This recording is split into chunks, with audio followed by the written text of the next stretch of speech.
구독과 좋아요는 큰 도움이 됩니다. 오늘 준비된 데이터를 바탕으로 기업 분석을 시작합니다.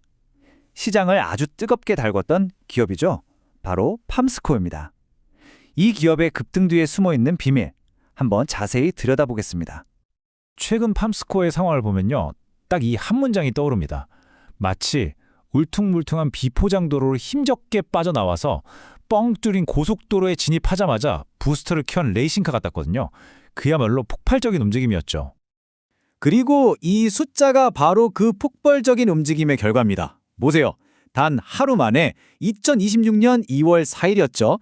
팜스코 주가가 가격 제한 폭인 30%까지 그냥 치솟으면서 3,965원을 찍었습니다.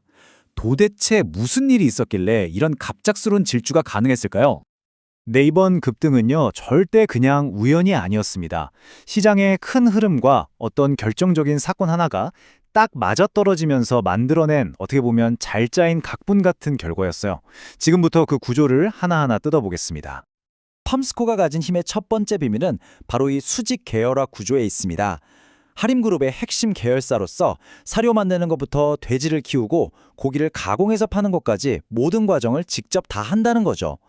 이게 왜 중요하냐면요. 마치 돋보기로 햇빛을 모으는 것처럼 한 부분에서 생긴 작은 호재가 회사 전체의 거대한 이익으로 증폭되는 레버리지 효과를 만들어내기 때문입니다. 자, 팜스코라는 레이싱카의 말이죠. 두 개의 강력한 부스터가 동시에 탁 하고 켜진 셈인데요. 그중 하나가 바로 아프리카 돼지열병, 즉 ASF 발병이었고요. 다른 하나는 국제 곡물 가격의 하락이었습니다. 이번 ASF 사태가 시장에 던진 충격이 유독 컸던 이유, 그건 바로 경남 지역이 뚫렸기 때문이에요. 그동안 ASF 방어에 거의 최후의 보루처럼 여겨지던 곳이었거든요. 이 타임라인을 보시면 2월 3일에 의심 신고가 딱 접수되자마자 단 하루 만에 확진 판정이 나고 위기 경보가 최고 수준인 심각 단계로 올라갑니다. 그만큼 상황이 정말 급박하게 돌아갔다는 뜻이죠. 여기서 이런 질문이 생기실 거예요. 아니, 가축 전염병이면 보통 회사에 안 좋은 악재 아닌가요? 그런데 어떻게 이게 관련 기업 주가에는 초대형 호재가 될 수 있는 걸까요? 그 경제학적인 원리를 한번 살펴보죠. 비밀은 간단합니다. 공급 충격과 비탄력적 수요, 이 두 가지 경제 원리가 만났기 때문이에요. 자, ASF 때문에 돼지고기 공급은 갑자기 팍 줄어듭니다. 근데 우리 삼겹살 없는 저녁 식사 상상하기 좀 힘들잖아요. 이처럼 돼지고기는 가격이 좀 올라도 사람들이 계속 사 먹는단 말이죠. 바로 이 지점에서 공급이 아주 조금만 부족해져도 가격은 폭발적으로 튀어오르는 마법 같은 일이 벌어집니다. 그리고 두 번째 부스터는 바로 비용, 즉 원가 이야기입니다. 돼지를 키울 때 가장 돈이 많이 드는 게 바로 사료, 그러니까 옥수수나 콩 같은 곡물이거든요. 지난 몇 년간 전쟁 같은 이슈 때문에 하늘 높은 줄 모르고 치솟았던 이 곡물 가격이 드디어 안정적인 하락세로 접어든 겁니다. 이건 팜스코의 가장 큰 지출을 확 줄여주면서 이익률을 그야말로 극적으로 끌어올리는 아주 강력한 효과를 가져옵니다. 자, 이렇게 ASF와 곡물가 하락이라는 강력한 외부 엔진 두 개를 달았어요. 그럼 이제 팜스코라는 자동차 자체는 얼마나 튼튼한지, 이 힘을 제대로 써먹을 수 있는지 그 내부 사업 구조를 한번 들여다봐야겠죠. 팜스코의 수익 구조 보시면 아시겠지만 아주 명확합니다. 매출의 절반 이상이 바로 이 사료 산업에서 나와요. 여기가 바로 회사의 핵심 현금 창출원, 이른바 캐시카우고요. 앞에서 말씀드린 곡물가 하락의 혜택을 가장 직접적으로 빨아들이는 심장부라고 할 수 있습니다. 근데 팜스코의 진짜 힘은요, 어느 한 군데만 강한 게 아니라는 점이요. 사료 쪽에서는 압도적인 생산 능력으로 시장을 꽉 잡고 있고, 양돈 부문에서는 국내 평균을 훌쩍 뛰어넘는 생산성으로 효율을 극대화하죠. 그리고 마지막 가공 단계에서는 하이포크라는 아주 강력한 브랜드 파워를 가지고 있어서 제값을 받고 팔 힘까지 갖췄습니다.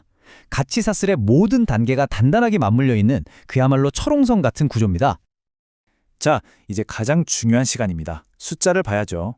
재무제표를 들여다보면요, 이 엄청난 기회와 동시에 상당한 리스크가 팽팽하게 줄다리기를 하고 있는 게 보입니다.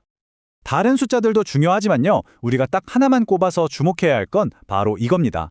맨 아래에 있는 매출 총이익률, GPM이요. 매출이 줄어드는 힘든 상황 속에서도 이 이익률이 꾸준히 올라서 14.6%에 도달했다는 건요, 회사가 이제 하나를 팔아도 제대로 이익을 남기는 체질로 바뀌고 있다는 가장 강력한 증거입니다. 한마디로 팔수록 손해보던 과거와 완전히 작별하고 있다는 신호죠. 그리고 현재 주가 순자산 비율 PBR은 0.41배에 불과합니다. 이게 무슨 뜻이냐면 정말 쉽게 말해서요. 지금 당장 회사를 다 팔아서 정리해도 현재 주가보다 2배는 더 돌려받을 수 있다는 얘기입니다. 그만큼 극단적으로 저평가되어 있다는 거죠. 하지만 동전의 뒷면이 있습니다. 이 빛나는 기회 뒤에는 아주 짙은 그림자가 하나 있어요. 바로 7천억 원에 달하는 이 거대한 쇠사슬 같은 차입금, 즉 빚입니다. 아무리 이익을 많이 내도 이 막대한 빚에서 나오는 이자 비용이 벌어들인 현금을 계속해서 갉아먹고 있는 거죠. 가장 아픈 아킬레스건이라고 할 수 있습니다. 자, 그렇다면 이 모든 기회와 리스크를 종합했을 때 우리 투자자 입장에서는 어떤 길을 선택해야 할까요? 앞으로 펼쳐질 수 있는 가장 유력한 시나리오들을 한번 그려보겠습니다. 단기적인 주가의 운명은요, 딱 하나에 달려있다고 보시면 됩니다. 바로 ASF가 어떻게 되느냐.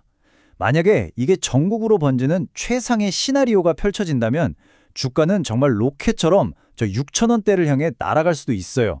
하지만 반대로 방역에 성공해서 이대로 잠잠해진다면 이 모든 기대감이 싹 사라지면서 주가가 다시 원래 자리로 돌아갈 위험도 분명히 공존합니다.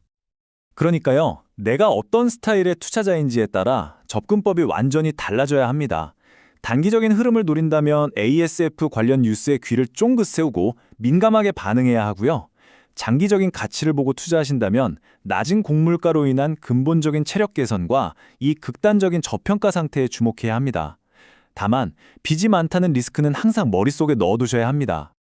결국 2월 4일에 그 상한가는 단순한 우연이 아니었던 겁니다. 필연에 가까웠죠. ASF라는 외부의 강력한 불꽃이 시장의 관심을 한 번에 터뜨렸고 그 밑바닥에는 곡물가 하락이라는 단단한 펀더멘털 개선이 장작처럼 차곡차곡 쌓여 있었기 때문입니다. 물론 빚이라는 무거운 짐은 여전히 짊어지고 있습니다. 하지만 엔진 정비는 끝났고 달릴 길은 뻥 뚫렸습니다. 모든 조건이 완벽하게 갖춰진 2026년, 과연 팜스코는 우리 투자자들에게 어떤 놀라운 실적 드라마를 선물하게 될까요? 그 결과가 정말 궁금해집니다. 오늘 팜스코 분석, 여러분의 투자 판단에 조금이나마 도움이 되셨기를 바랍니다. 구독해주시면 다음에도 이렇게 데이터에 기반한 깊이 있는 이야기로 다시 찾아오겠습니다. 마지막으로 고지사항 안내해드립니다. 본 분석은 정보 제공을 목적으로 하며 특정 종목에 대한 투자 추천이 아님을 분명히 말씀드립니다. 모든 투자의 최종적인 결정과 책임은 투자자 본인에게 있습니다.